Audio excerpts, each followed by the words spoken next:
Welcome back to the Free Mind Podcast, where we discuss philosophic and political ideas with adventurous disregard for intellectual trends. I'm Shiloh Brooks from the Benson Center for the Study of Western Civilization at the University of Colorado at Boulder.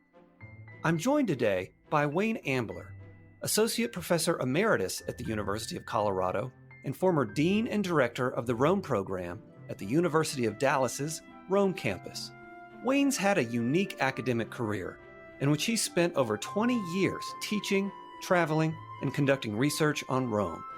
He currently hosts the Get Ready for Rome podcast, which introduces listeners to the city's long political and religious history, its art, architecture, and culture.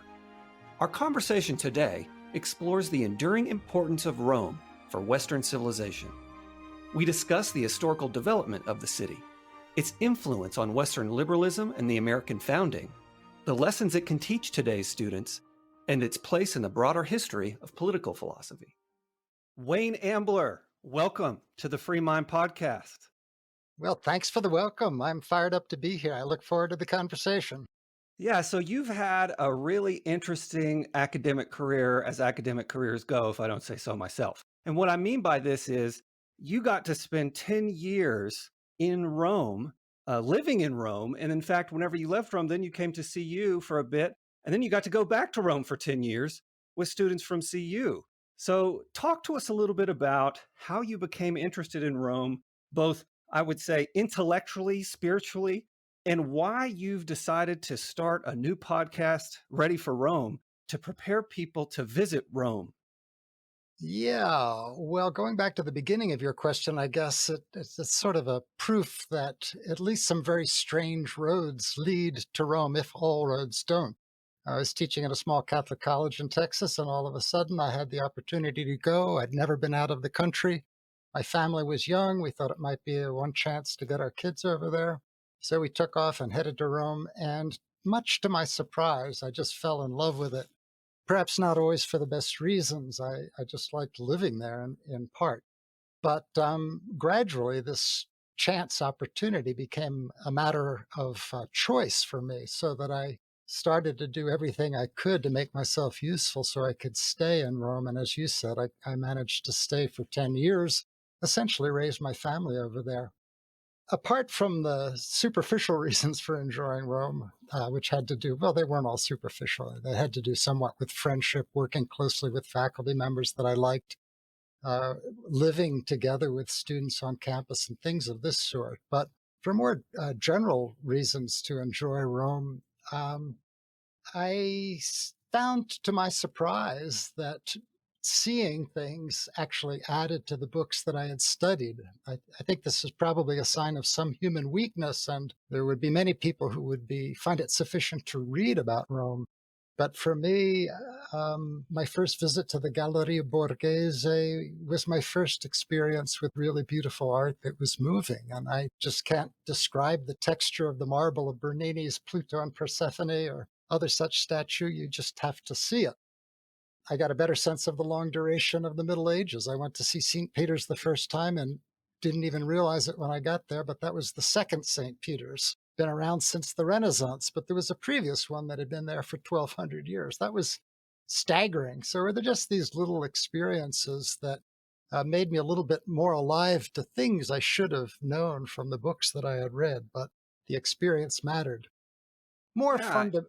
Oh, go ahead. I'm sorry. No. I was going to switch to some more fundamental reasons for taking Rome seriously, but go right ahead. No, I want to hear those reasons, and I think this next this question, based on what you say, I want to pose this question. You know, when you talk about Rome, the enthusiasm in your voice is infectious, and it's clear to me that you've taken students there, and that you want to share Rome with others, and that's why you've decided to start this podcast, and it's why you've given 20 plus years of your career to taking young people to Rome and showing them its sites and introducing them to its intellectual and political history, cultural history.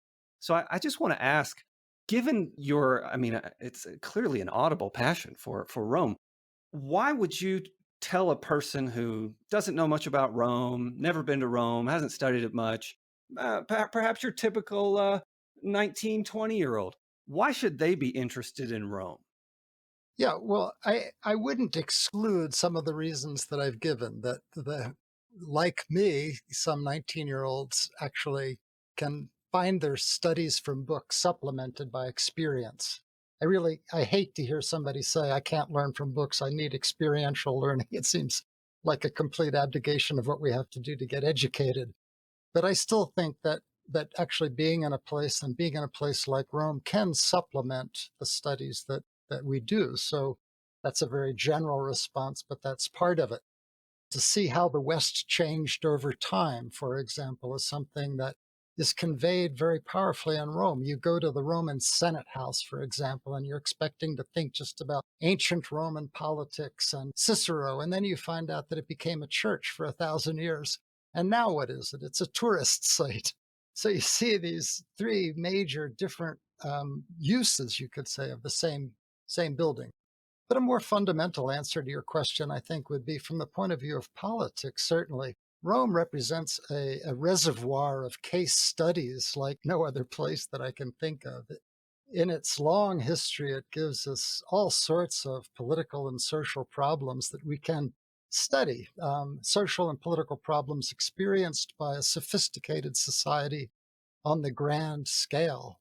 I mean, I always like that phrase in the Federalist paper that I think it's Hamilton refers to history or experience as that great oracle of wisdom. Well, Rome offers a couple thousand years of variegated experience that we could turn into wisdom if we study it carefully. I could maybe give an example or two of that, but I think that's one very big category of things. Another is, it seems to me very important for us in these days to talk about what Western civilization is, if it exists. Is it admirable? Is it damnable? Or is it both in different ways? Can we identify it? What are its elements? I mean, it's been, I don't know, since the 1980s that we heard from the left, hey, hey, ho, ho, Western civ has got to go. And we hear from the traditionalists, no, it's wonderful. Our tradition is the source of great blessings. Well, I'm more of a traditionalist, I'll confess, but the tradition still needs to be studied critically. Just what is Western civilization? Just what are its benefits? Are there defects? And Rome, I think, has a claim to be considered something like the capital city of Western civilization for a couple thousand years. So I think that's a second big category of reasons why a young person should study Rome if they care to get a good liberal education. Yeah, I'm persuaded by that, particularly, your claim that Rome is a sort of capital of the West. And on this score, I wanted to ask you about your presentation of Rome, because part of your task in your Get Ready for Rome podcast is, as you put it, to bring order to chaos in the eternal city. And so Rome is a huge city historically, and by that I mean it spans, as you say in your podcast, the ancient, pagan, Christian, and modern eras, and it's been important in all three, a kind of enduring city. Can you talk about what is the chaos of the eternal city? How are you going to bring order to that? What does that mean? How are you presenting this city? Yeah, well, it's a bold claim, but here's what I have in mind. I mean, first of all visitors to Rome know that it's chaotic because of the buzzing traffic and the mopeds all over the place. But what I have in mind is what I experienced when I first went there. I didn't know much about Rome, and what I felt is I tried to learn through guidebooks, and good guidebooks, that there were just infinite numbers of facts in no discernible orders. I mean, every site that I visited had a name on it, a date, the name of a sculptor, the name of an artist, name of a political figure. Centuries just flew by, and it was hard for anything to stick much because there was just so much. It was like being kicked through the centuries. And was spoken of as the eternal city with all kinds of different stimuli, art and architecture together. Now, the order that I think I find in Rome, and if I don't find it, perhaps I'll be guilty of imposing it, is that I would say no, it's wrong to think of Rome as an eternal city with a single identity and this undifferentiated mass of factoids. It's really better to think of Rome as three different mortal cities, not eternal, each of which is deeply different from the others. somewhat like the way the names of the second Rome evolved. That is to say, the city that was once Byzantium was renamed in 330 Constantinople, and then renamed again in 1453 Istanbul. Those changing names indicate different identities. And I think with Rome, there are sharp distinctions between the ancient, pagan, and aristocratic city, the medieval Christian and monarchical or even theocratic city, and then the modern secular or non religious democratic city. So, by focusing on these different religious, political, and historical changes, I would like to create a kind of dialogue or acknowledge, in fact, a shouting match and a fight between these three different and opposed societies. I Hmm. have one second principle that I can mention more briefly, and that is following showing that it's a Roman idea, festina lente, make haste slowly.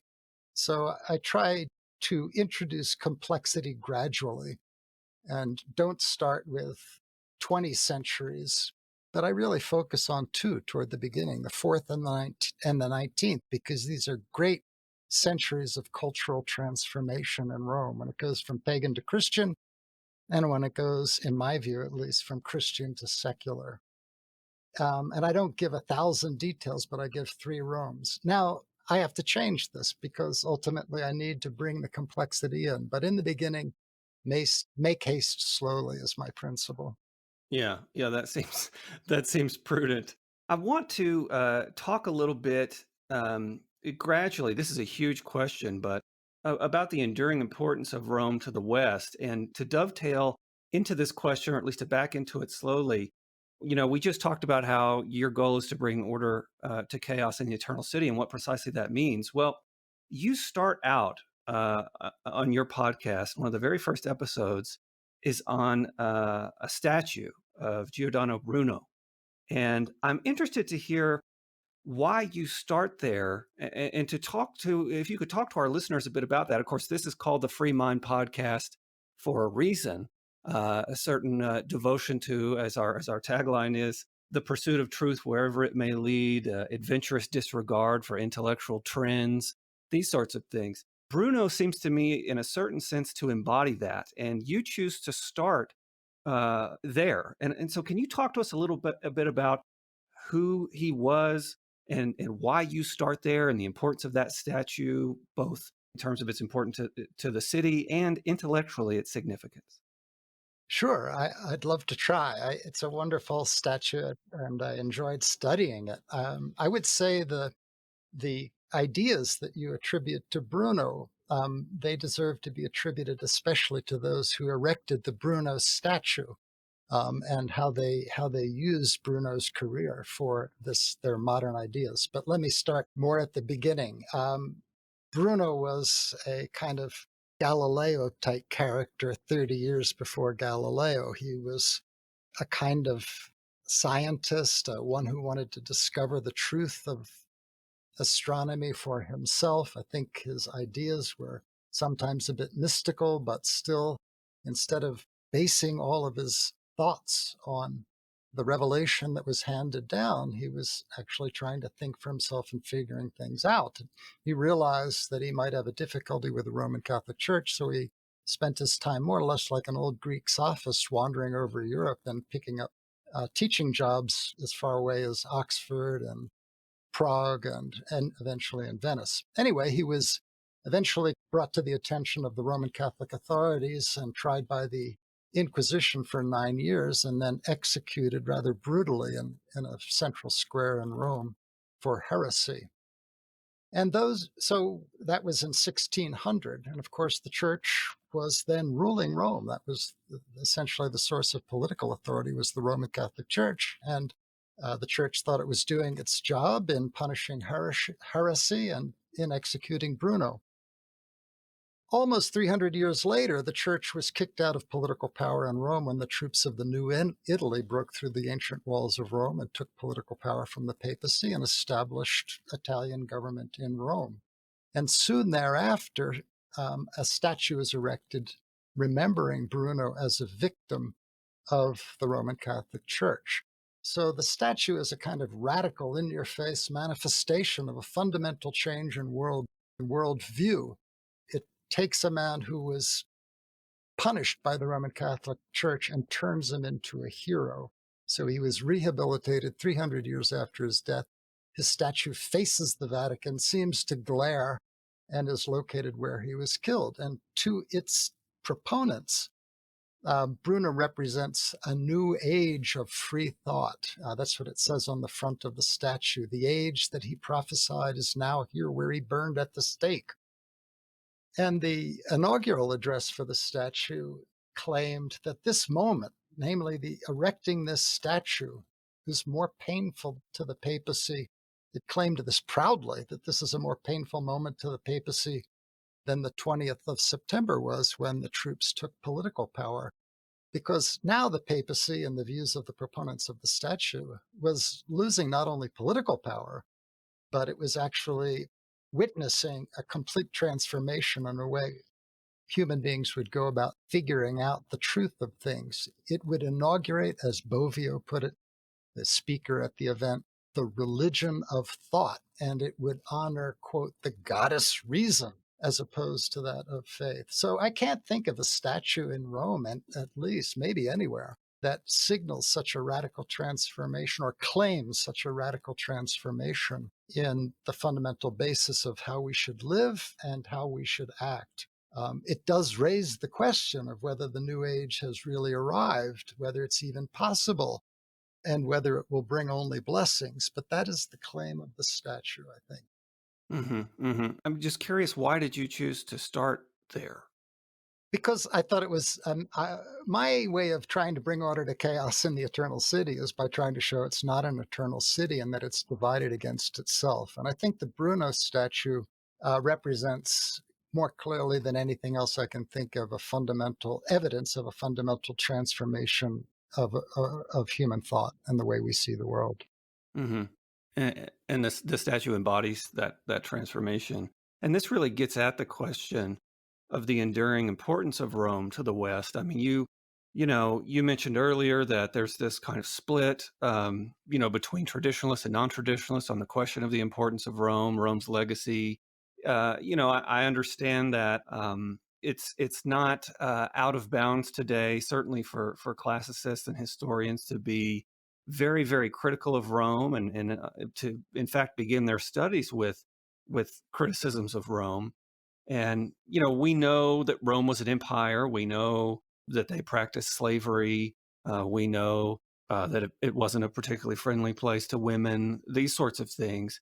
And so despite that, I think a case could be made that we can still learn something from Rome. And in fact, we can still admire Rome. And the Bruno statue, to me, is one way of indicating perhaps part of what's so admirable, complex, and nuanced about the city. But I'm curious to get your take on criticisms of Rome. And of course, in light of those criticisms, why Rome is still worth studying, and not just worth studying, but an admirable place.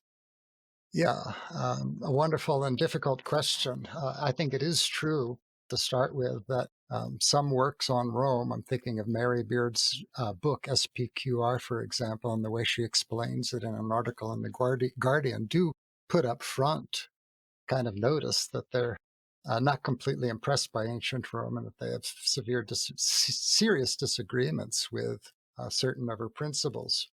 But it does concern me that this is where they start. I wouldn't be so concerned if it was where one concluded, namely that it was an imperial city and therefore we shouldn't rush to admire it after careful consideration. But I worry that we are a little bit too quick to apply our own principles to the study of Rome, rather than taking Rome seriously for a while and hesitating to judge. I mean, part of what I hear the academic community saying is that we need to respect the other and we shouldn't be judgmental.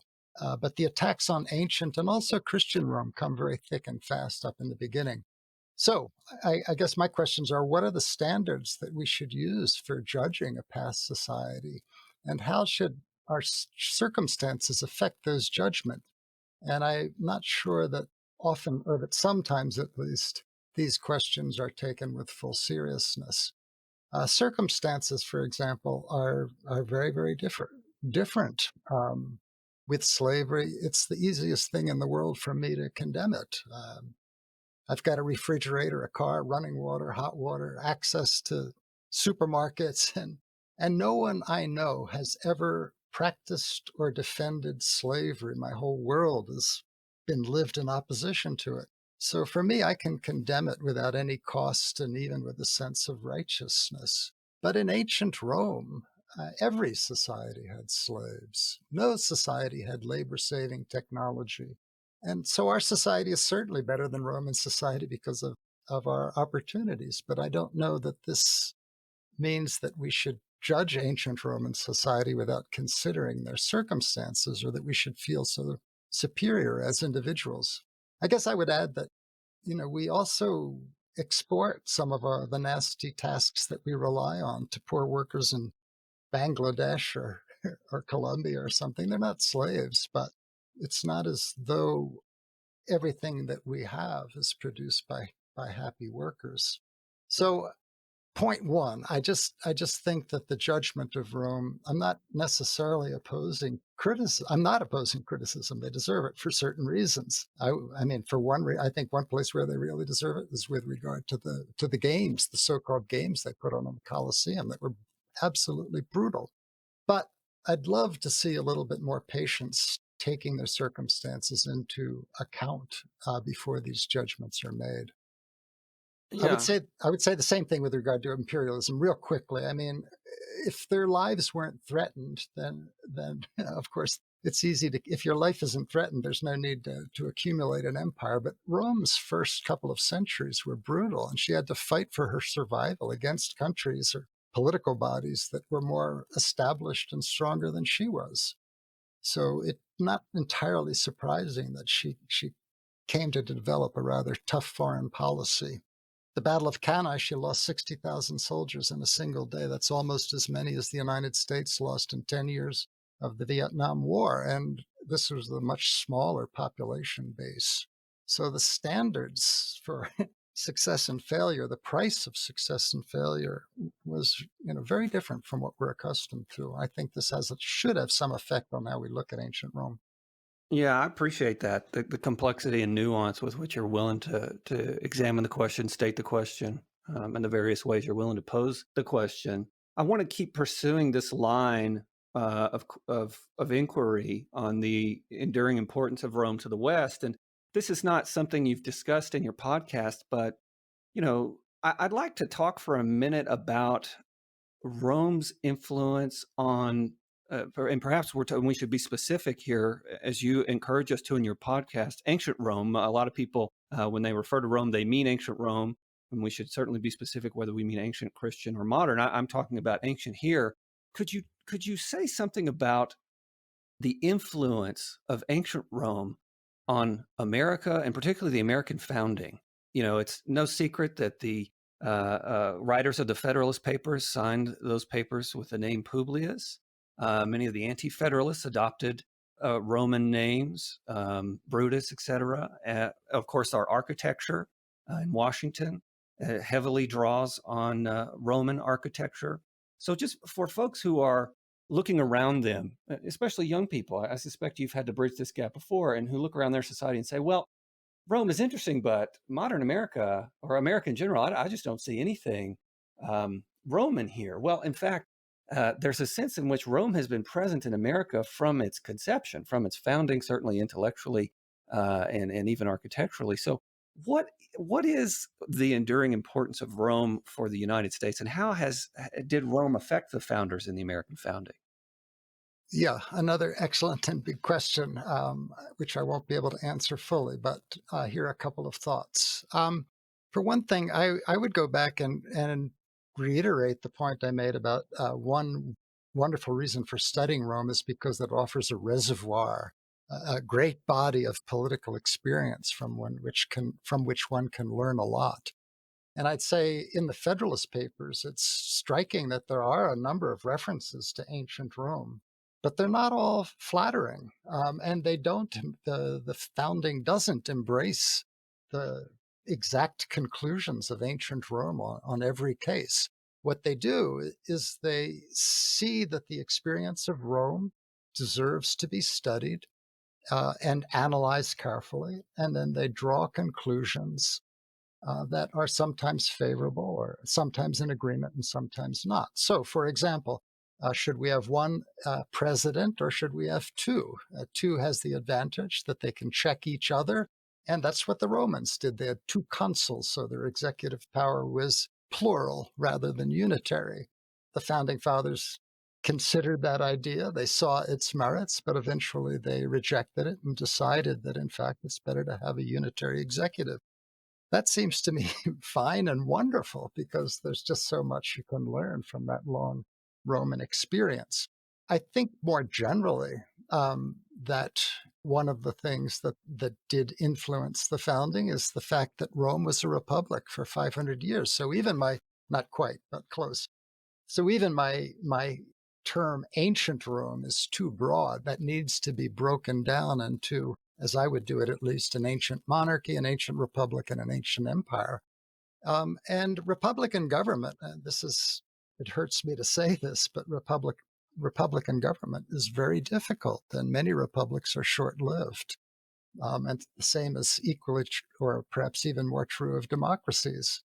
And the Romans were able to have a republic that lasted for 500 years. That caught the founders' attention, and certainly is one of the reasons that they studied it carefully. And Publius, of course, is one of the first two main leaders of the ancient Roman Republic when it first came into being.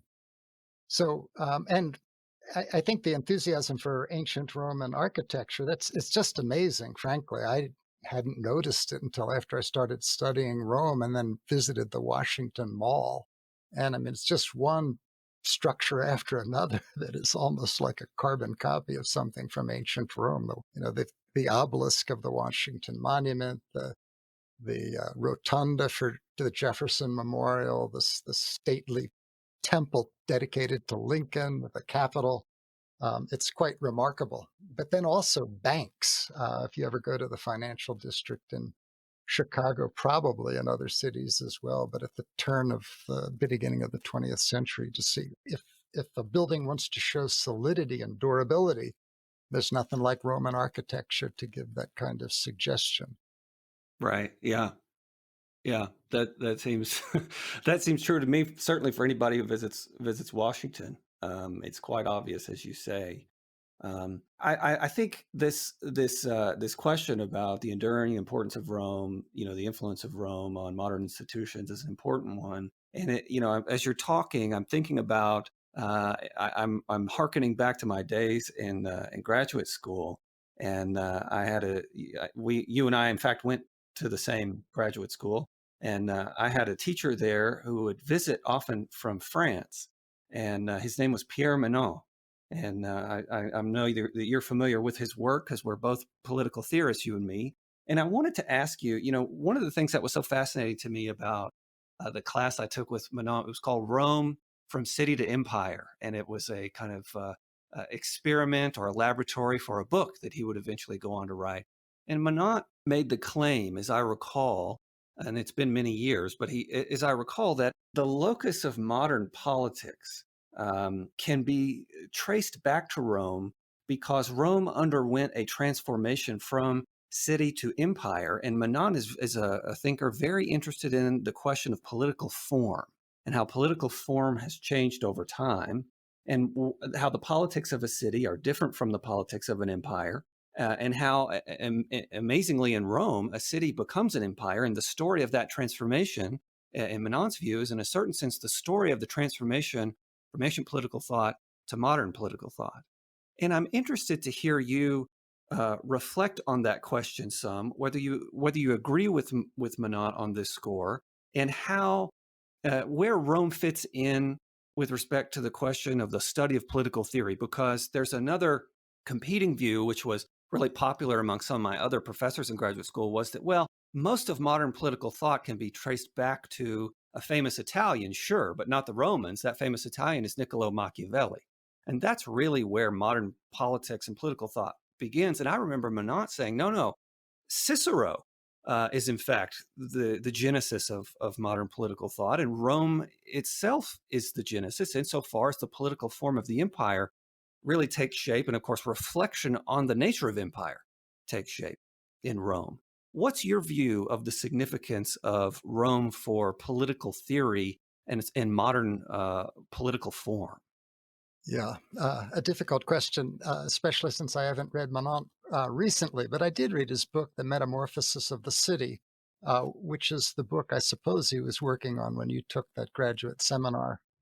We'll see whether I can remember any of the key points in it. But the first thing I would say with regard to the most general part of your question, which is where does Rome fit in with the study of political theory or political philosophy, I would say this is another good reason to study Rome because so many, not all, but so many great political philosophers wrote about it. And you have not only the Romans themselves, some of whom were tremendously impressive, including the Cicero mentioned by Manon, and then Machiavelli, who does his commentary on Livy and refers to also to Rome and the Prince. But you've also got, of course, Montesquieu and Rousseau. You've got Goethe. You've got Montaigne, who visited Rome and wrote about it. Yeah, you've got the American founding fathers. You've got the whole French Revolution that was deeply inspired by Rome.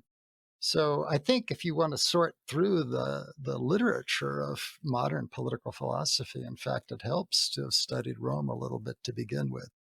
That's the most general point. Beyond that, without going back and studying Manant again right now, I would say that I'm a little bit less, I'm not entirely persuaded by the thesis that modern political thought begins with Cicero. I'm one of those who tends to see it as a fundamental question of looking, well, what is the nature of man and what are the goals of political life? And it strikes me that the break and the introduction of modernity comes from at that moment when the rights of individuals, the liberty of individuals becomes the primary goal of political life and the primary task of political society, so that the whole architecture of politics is devoted toward the individual and protecting those natural rights. That is something that you don't find in among the ancients. It seems to me that what, at least especially the Republican period, that it was that the individual is devoted to Rome, and you have these, we might say, almost bizarre stories of devotion taken to the nth degree, where not only the individual devotes himself to Rome, but also is prepared to kill his son for the sake of the city. It's Rome, Rome, Rome is first. And in the modern period, as you know very well, we have Locke and Hobbes and Rousseau, and an emphasis on the rights of the individual.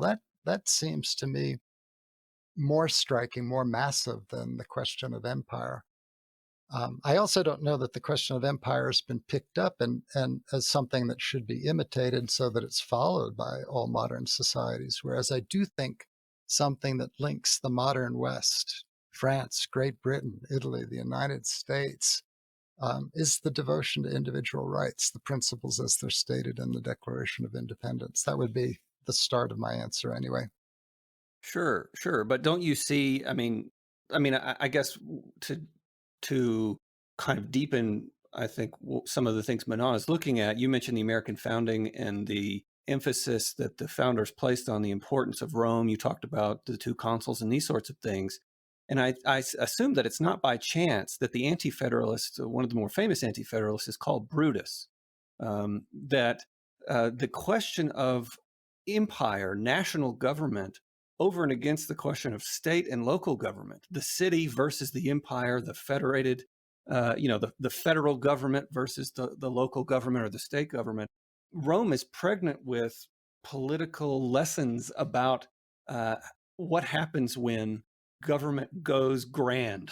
That is to say, whenever the virtue of the city and the replication of that virtue in its citizens, which is possible on the scale of a city or a city-state, or perhaps a state of the size of the American one, I can't say, but certainly a city, but is no longer possible once you have an empire. And so in a certain way, the moral uh, tenor of the regime, or at least the moral purpose of the regime, changes or is loosened because it can no longer produce the kinds of citizens on the grand scale that it was able to produce on the small scale. And this seems to me to be something that the anti-federalists were concerned with. I mean, that in addition to the violation of, or at least the conceivable robbery of, or having violence done to the very liberties that you point out by a government that is, uh, in their view, even though it was only 13 colonies at the time and didn't even get to Ohio yet, an empire. You see what I mean?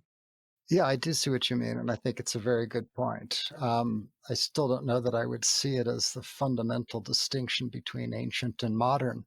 Sure. I don't know whether the ancients would have been ready to recognize that, depending on foreign policy situations, it's necessary to expand the size of a particular political body, not for some abstract theoretical principle, but for the demands of safety and foreign policy. And I'd be tempted to say that regime that was so admired by the anti-federalists, by Brutus and colleagues, well, it turned into an empire, and I think one reason it did so. I mean, I don't know that this is the only reason. It's a hard question. But I think one reason it did so is because it was fighting for its life from the very beginning against powerful enemies. And most of the other states in the area, little states in the areas, were more established and more threatening than Rome. So I don't think the development of Rome's imperial capacity was strictly a theoretical or moral choice, but rather a kind of natural extension of a struggle for life and death against hard circumstances. And I'm tempted to say the same as would hold in the case of the American founding. Whether could be seen as strictly a theoretical principle. What would we like? As opposed to a question of, well, what do we need to have in light of the challenges that we face in the contemporary world where France and Great Britain, even though there's an ocean between them, they're here on our continent, and we've got to contend with them. So I think political necessity has got to be factored into the equation. Yeah, yeah, I buy that, and I can agree with that. Let me ask you, sort of change direction just a bit. And go back to something you mentioned earlier. I was talking to you about why we should think about Rome, why we should study Rome, why we should visit Rome. And one of the things that you mentioned that I find very, very persuasive is that Rome contains a history from which we can learn, and that history, if human beings are the same, or if the nature of human beings is the same, Roman history, although the facts on the ground are different, the motivations, the nature of human beings is not so different. And Machiavelli, obviously, is probably the most famous thinker who picks this up in his discourses on Livy, and uses ancient Roman examples as lessons for modern Republican politics. But my question is less narrow than that. And what I want to talk about is, I was listening to one of your podcasts, I forget which one, and you talk about the defacing of statues in Rome. And you point out very, very perspicaciously that this has been common in Rome, that statues have been destroyed, that toppled, had violence done to them. And that this is not necessarily a new phenomenon in the United States. We're recording this in 2020, and this past summer, there was a wave of statues being spray painted or knocked down in the United States. And it's very interesting to me that you say, well, this has happened in Rome before. And so I'm interested to hear about the Roman experience with this, and whether you can sort of reflect on the causes of this in Rome, what we might learn about the Roman instances of this sort of thing ourselves today, as we grapple with a very difficult history, which is often memorialized in statues. Right. Let me just say real quickly in the beginning, yes, I think Rome is a wonderful uh, offers a wonderful bunch of examples about political situations that sound very, very familiar. And I really want to bring that out. I'm not a fan of just kind of visiting Rome as a dead city from the past, but to the contrary, something that can really speak to us quite directly. So that's probably behind whatever I might have said about statues being knocked down. Yes, cultural cancellation, the destruction of images. I almost hate to say this, but I think it happened on a grand scale in the transformation of Rome from a pagan to a Christian city. It's a sensitive topic, but how it's an amazing thing. Roughly in the fourth century, obviously a little bit beyond that, but roughly in the fourth century, Rome went from being pagan to Christian. How did that happen? What are the consequences? That is just massive, huge question. A whole different moral code, a new theology, and also the destruction of a lot of architecture. Partly classical pagan culture was canceled by early Christians who saw that it represented a fundamentally different view of life, and maybe with some superstitious reasons thrown in, that they thought that pagan statues contained demons or some such thing, so that they would actually be a kind of threat of that sort. And the details in Rome per se are sadly, so far as I've been able to tell, a bit murky. But if you look at the empire as a whole, and we're now talking about a vast territory that's ruled by a single individual, there's a lot of information and data about what happened, especially in the East. And scholars Kenneth Harrell, Ramsay McMullen are very good on this, I think. And it's shocking how much smashing of statues, closing of temples, destruction of temples, conversion of temples occurred to help affect this transition, with wild stories of monks armed with cudgels that attack pagans, that are in important old classical buildings like the Serapeum and Museion in Alexandria, and killing a woman philosopher or mathematician named Hypatia. All kinds of things like this happen. Google the name Barsuma if you want to get started on this. Now, in Rome, it's in the city per se. I'd love to know more details. There you can see cases of the very orderly removal of pagan statues by imperial decree. There's even a debate about whether to do it between a Roman pagan named Symmachus and the Bishop of Milan, more powerful than the Pope at that time, named Ambrose. So it's more orderly, but lots of references, even in Christian literature, to acts of superstition to destroy these things. So that's one whole class of monumental destruction, you could say, cultural cancellation. There's another example, which the Roman went under the name this is from the pagan period, called Damnatio Memorial, where ancient Romans would have their memory, individual Romans would have their memory canceled. This was usually done for just political reasons, that some emperor didn't want a rival of his ever to be remembered, lest it weaken his own authority. So Caracalla erases the name of his brother from the Arch of Severus because, if I remember correctly, he killed him and didn't want anyone to remember that deed. The Senate erased the name of Commodus, for example, that son of Marcus Aurelius. So this, I think, was not usually a matter of principle so much as personal rivalry. Mm-hmm. Yeah, go ahead.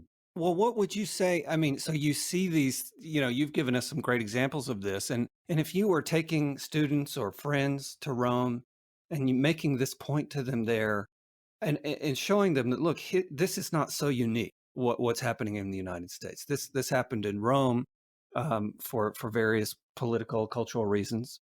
What would you say the lesson that they should take away from this is for us? You see what I'm saying? Well, I don't think the fact that it happens means it's something to be applauded. That would be step one. I think it happened, and whether it happened and made things better or made things worse is something to be decided on more individual cases. Mm-hmm. I also, some of the cases that I look at, especially in the city of Alexandria, briefly mentioned, to me, they're deeply distressing because they're signs of mobs acting without understanding really fully what they're doing, at least as I see it. So I don't offer the quote this as the legacy of Rome that should be followed. I mentioned it as manifestations of the severity of political passions and religious passions and the willingness to act on them. Mhm. I don't know whether I'm addressing your question, so maybe if you want to follow No, it up. I think you are. I think that's what I had in mind. I mean, I I look back when I read Machiavelli and I see him discussing the Romans, and I often think the political circumstances he's talking about on the ground here in Rome are not entirely dissimilar from the ones that I find myself in on occasion here in America in 2020.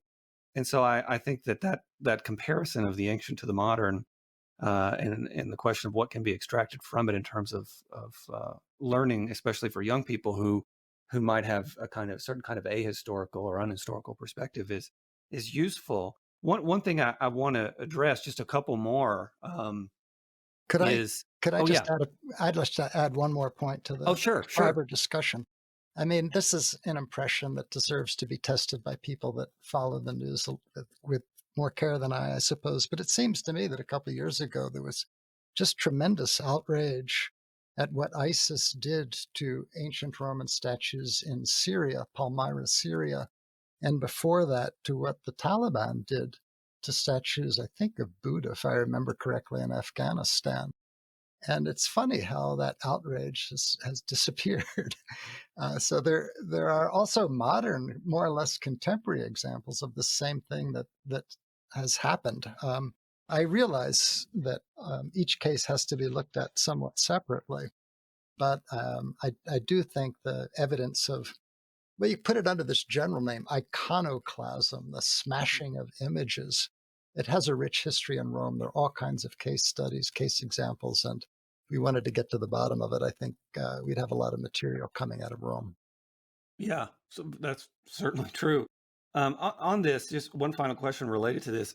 In one of your podcasts, you talk about the sanding away, grinding away of references to Mussolini and Italian fascism on a certain Roman statue. And you point this out as a kind of attempt to erase a very ugly history.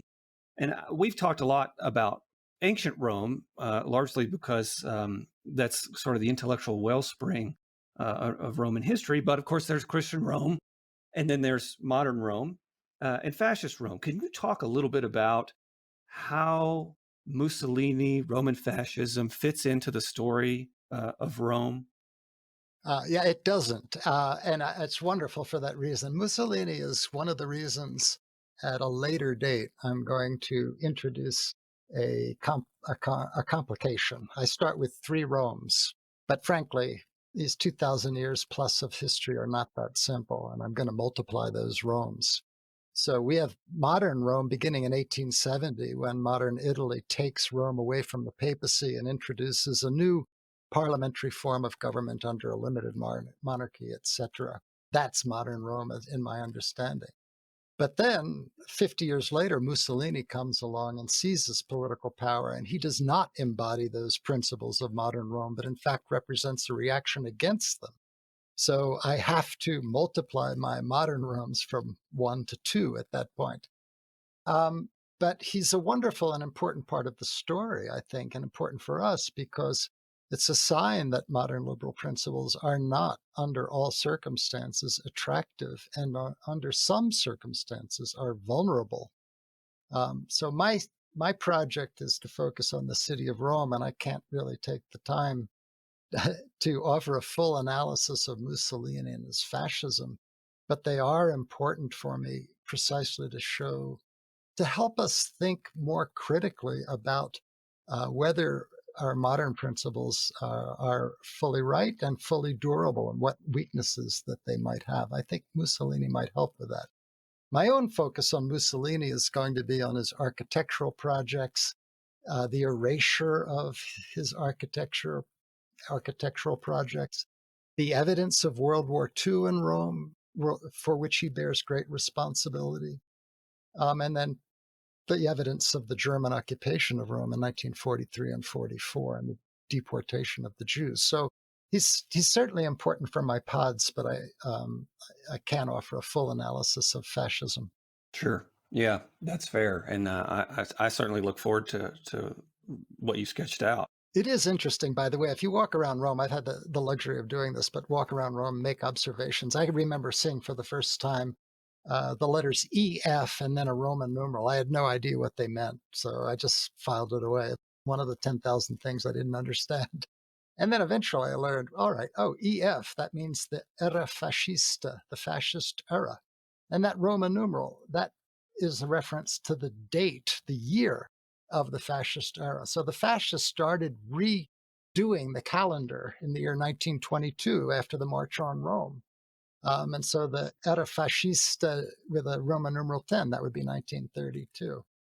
But as I've gone back to Rome since then, I noticed these EFs are disappearing all of the time. So that's an effort on the part of the modern Italy to reduce the references to Mussolini. It's a political issue. And there are some of those who oppose this, and in fact, there remain some surprising signs of Mussolini's years. Some slogans, for example, that are clearly fascist slogans that still exist out at the Foro Olimpico north of Rome. Yeah. Well, we've got to wind it down, but I do have one final question for you, and that is one thing I often ask folks at the end of these podcasts is if you could recommend, 2 or 3 books. Sometimes when I'm discussing a figure with somebody, I'll ask by the figure or on the figure. But in your case, can you recommend 2 or 3 primary source books that would give listeners a sense for the richness of Roman intellectual, cultural, political life? Yes. It's again a hard choice. I would say first of all that when it comes to primary source books, we're really speaking especially of ancient pagan Rome, and the primary source books for Christian Rome and modern Rome are many fewer in number, unless you want to say that the Bible is the primary source book for Christian Rome. So with that limitation in mind, that we're thinking now of ancient pagan Rome, I love Livy, and I I love Livy in part for young people because he's just a pleasant author to read. So I guess I would start with Livy. I mean, one of his wonderful devices is to sometimes give multiple accounts of the same event to force his readers to think about which one is more plausible.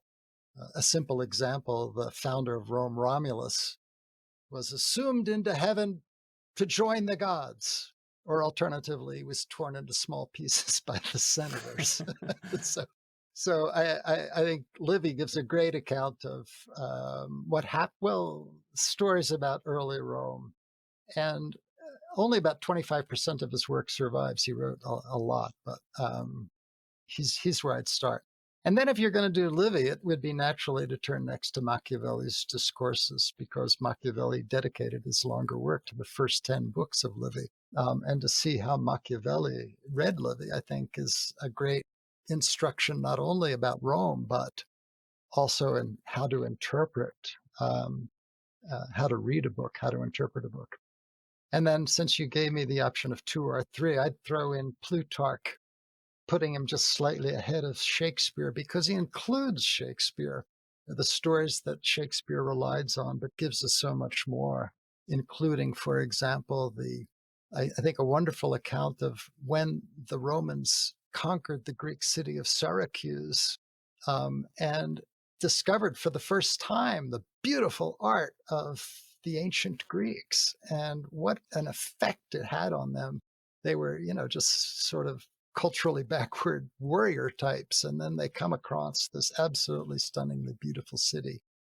So I think Plutarch can help us see how Greek culture actually conquered Rome after Rome had conquered Greece. I certainly vouch for those authors, and just because I don't want to do injustice to Christian and modern Rome, is there a?